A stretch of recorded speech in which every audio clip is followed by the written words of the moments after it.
जी हाँ साथियों, अतिथि शिक्षक भर्ती 2026-27 में नया अपडेट निकल कर आया है। अतिथि शिक्षकों के लिए जो एजुकेशन पोर्टल 3 है वहाँ पर रोज़ नए नए अपडेट आ रहे हैं। लगातार कुछ ना कुछ नए अपडेट दिए जा रहे हैं। इससे पहले डॉक्यूमेंट अपडेशन का काम चल रहा था, तो प्रोफाइल पिक्चर अपलोड करने का नया ऑप्शन आ गया था। फिर एक्सपीरियंस का आया। अब एजुकेशन पोर्टल पर और नए ऑप्शन आ रहे हैं। तो आज की इस वीडियो में हम बात करने वाले हैं एजुकेशन पोर्टल पर आने वाले मुख्य अपडेट के बारे में। जैसे जो हमारे पुराने अनुभव प्रमाण पत्र हैं, हमारे बहुत सारे साथी कमेंट कर रहे थे कि 2025 से पहले के अनुभव प्रमाण पत्र कब बनेंगे, कैसे बनेंगे, क्यों नहीं बन रहे, उनका प्रिंट कैसे निकलेगा, हम क्या करें। तो उन सारी चीज़ों का समाधान हो चुका है। साथ ही साथ नया अपडेट आया है कि हमने जब ऑफलाइन अनुभव प्रमाण पत्र बनवाए थे और उनको बाद में ऑनलाइन में कन्वर्ट किया था, तो उसमें पैनल नहीं था कि आपने कौन से पैनल में काम किया है। मतलब ये है कि मान लो कोई वर्ग 2 में काम कर रहा था, लेकिन उसका जो स्कूल था वो हायर सेकेंडरी था, तो वहाँ पर हायर सेकेंडरी लिखा था, तो उससे ये पता नहीं चलता था कि उस व्यक्ति ने कौन से पैनल में काम किया है। तो उसका समाधान हो चुका है। पैनल कैसे अपडेट करना है हम इस वीडियो में बात करेंगे। साथ ही साथ और क्या क्या नए बदलाव आए हैं, इस सारी चीज़ों पर इस वीडियो में हम बात करने वाले हैं। तो साथियों, आपने यदि चैनल पर पहली बार विजिट किया है तो हमारे चैनल शिक्षा न्यूज़ MP14 को सब्सक्राइब कर लें, अपने साथियों के साथ वीडियो को शेयर करें और साथ ही साथ बेल आइकन को प्रेस करें ताकि हर आने वाला नया अपडेट आपको नोटिफिकेशन के द्वारा मिले। तो आइए साथियों, शुरू करते हैं आज का वीडियो। हमको सबसे पहले ब्राउज़र में एजुकेशन पोर्टल 3.0 ओपन कर लेना है। जैसे ही हम एजुकेशन पोर्टल ओपन करते हैं, हमको राज्य स्कूल राज्य शिक्षा का पोर्टल मिल जाता है। हमको यहाँ पर जो अतिथि शिक्षक पोर्टल है उसको ओपन करना है। यहाँ पर आप देख सकते हैं कि नवीन सूचनाएं दी गई हैं।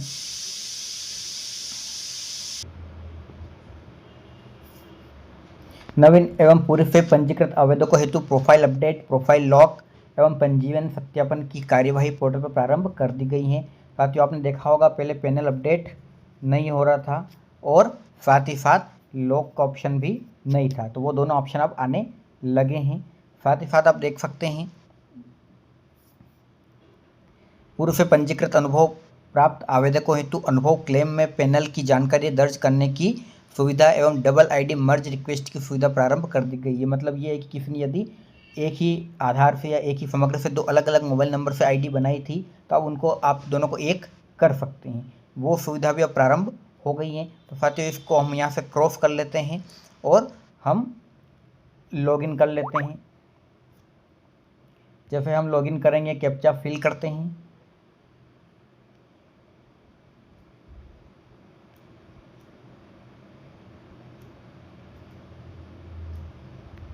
और हम लॉगिन कर लेते हैं।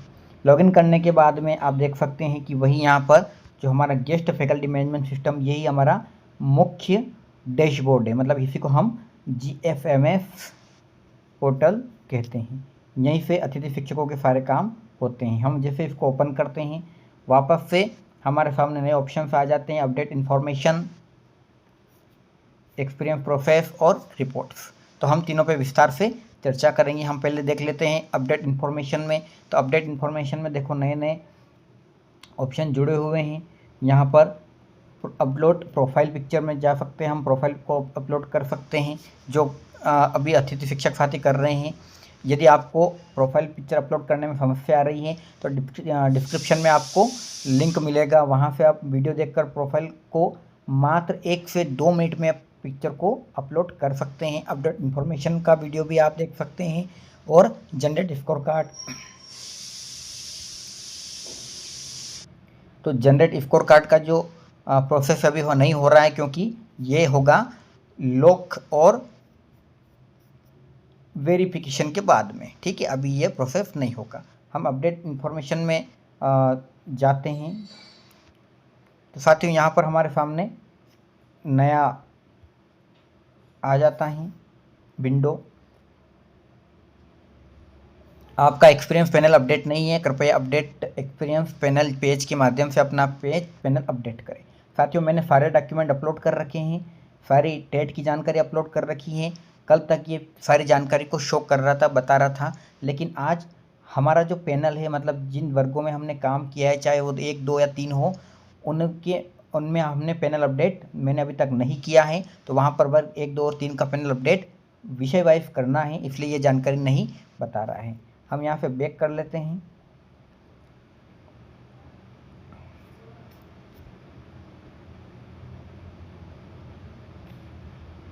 आप नीचे देख सकते हैं और नए ऑप्शंस आ गए हैं। अब अपडेट एक्सपीरियंस पैनल, मतलब यहाँ पे हमको पैनल की जो जानकारी है वो अपडेट करना है।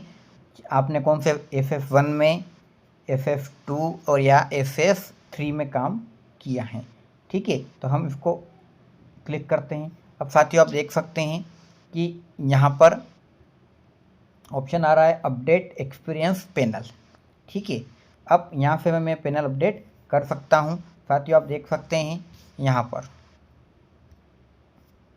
कि मैंने जिस स्कूल में जिस समय में काम किया है वहाँ पर ये सारे सत्र वाइज आ रहा है। मैं 2012-13 से अतिथि शिक्षक के रूप में काम कर रहा हूँ। तो आप देख सकते हैं कि यहाँ पर 2012-13-14 से जानकारी बता रहा है और हमने कितने दिन काम किया है वो भी बता रहा है। लेकिन साथियों आप यहाँ देख सकते हैं कि ये वाला जो बॉक्स है सिलेक्ट पैनल ग्रुप, ये अभी खाली पड़ा है, ठीक है। यहाँ पे हमको पैनल की जानकारी अपडेट करना है। तो हम जैसे इस पर हम क्लिक करते हैं तो साथियों यहाँ पर आ जाता है सिलेक्ट पैनल ग्रुप, मतलब हमने कौन से पैनल में काम किया है। वर्ग 1 हिंदी है, वर्ग 1 इंग्लिश है, सारे वर्ग 1 की सब्जेक्ट आ जाते हैं। नीचे आ जाते हैं वर्ग 2 के सब्जेक्ट, फिर नीचे वर्ग 3 के आ जाते हैं सारे ही सब्जेक्ट जो भी हैं। साथ ही साथ जो नॉन सब्जेक्टिव सब्जेक्ट पोस्ट हैं, जैसे फिजिकल एजुकेशन है, IT है, क्राफ्ट है, प्री प्राइमरी है, स्पेशल एजुकेटर है, लाइब्रेरियन है, वर्ग 3 लाइब्रेरियन है, लैब फिजिक्स है, लैब केमिस्ट्री है, लैब मैथ्स है, लैब बायोलॉजी है। अब यहाँ पे इन पोस्टों को आप देख सकते हैं कि इंडिविजुअल कर दिया गया है। पहले ऐसा नहीं होता था, पहले केवल एकमात्र पोस्ट होती थी FFF3 लैब, और FF3 लैब में सारे लैब वाली पोस्ट आ जाती थी। मतलब जो हाई सेकेंडरी स्कूल होते हैं वहाँ पर 3 लैब की पोस्ट होती हैं, तो वहाँ पर केवल उनको लैब के अंतर्गत गिना जाता था, जिसमें 2 पोस्ट बायोलॉजी और 1 पोस्ट मैथ्स वाले से फिल की जाती थी। लेकिन अब यहाँ पे तीनों को अलग अलग कर दिया गया है। मतलब आपको केवल FF3 लैब सिलेक्ट नहीं करना है, आपको लैब सब्जेक्ट के साथ सिलेक्ट करना है। साथ ही साथ आप देख सकते हैं जो मेरा सब्जेक्ट है, लैब में पोस्ट है जिस पे मैंने काम किया है FF2 बायोलॉजी पे, मैं यहाँ सेलेक्ट कर लेता हूँ। उसके बाद में ये सारे सिलेक्ट करने के बाद में हम यहाँ पर इसको अपडेट करेंगे। तो साथियों मैं आपको बता देता हूँ कैसे क्या रहेगा अपडेट करके। इसके बाद आप देख सकते हैं साथियों यहाँ पे मैंने सारे पैनल अपडेट कर दिए हैं और यहाँ पे नीचे ऑप्शन आ रहा है अपडेट का। जैसे मैं इसको क्लिक करता हूँ फिर यहाँ पे नई विंडो ओपन आ जाती है। Do you want to update select panel, तो यहाँ पे यस कर लेते हैं। जैसे यस करते हैं आपके सामने नई विंडो आ जाती है, एक्सपीरियंस पैनल अपडेटेड सक्सेसफुली। मैं इसको कर लेता हूँ। आप देख सकते हैं यहाँ पर सारे ही पैनल की जानकारी अब आने लगी हैं।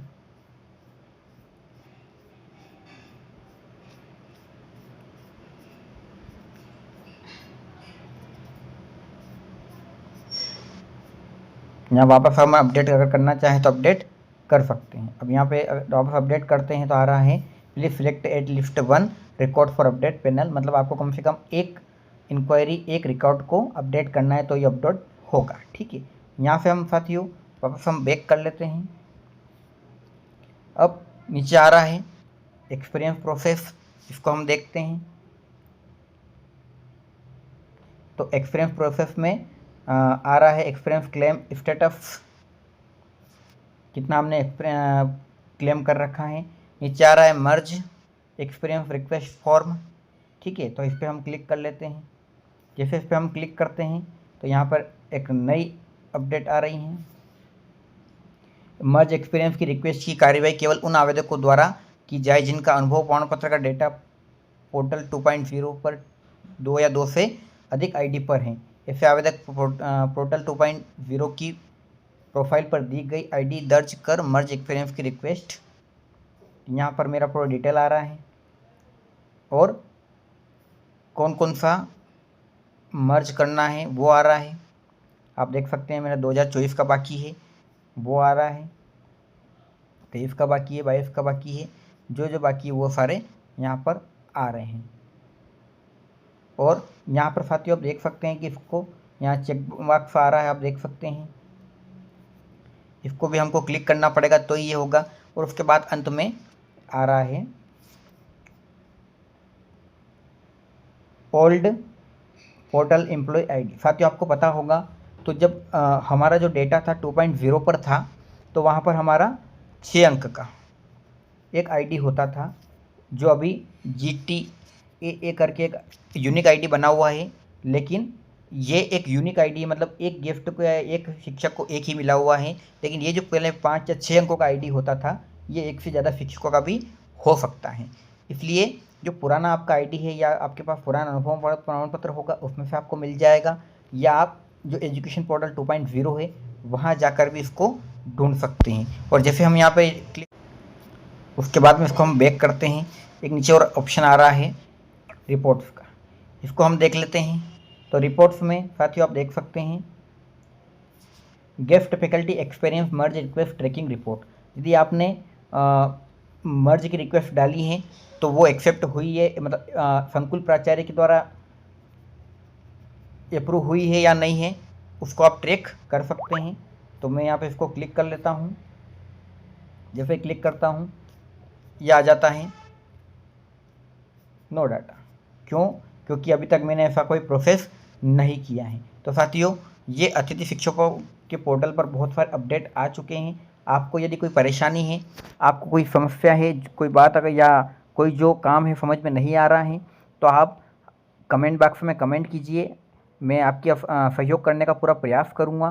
साथ ही साथ यदि आप हमारे व्हाट्सएप ग्रुप में जुड़ना चाहते हैं तो डिस्क्रिप्शन में एक लिंक मिलेगा, आप वहाँ पर व्हाट्सएप ग्रुप ज्वाइन कर सकते हैं।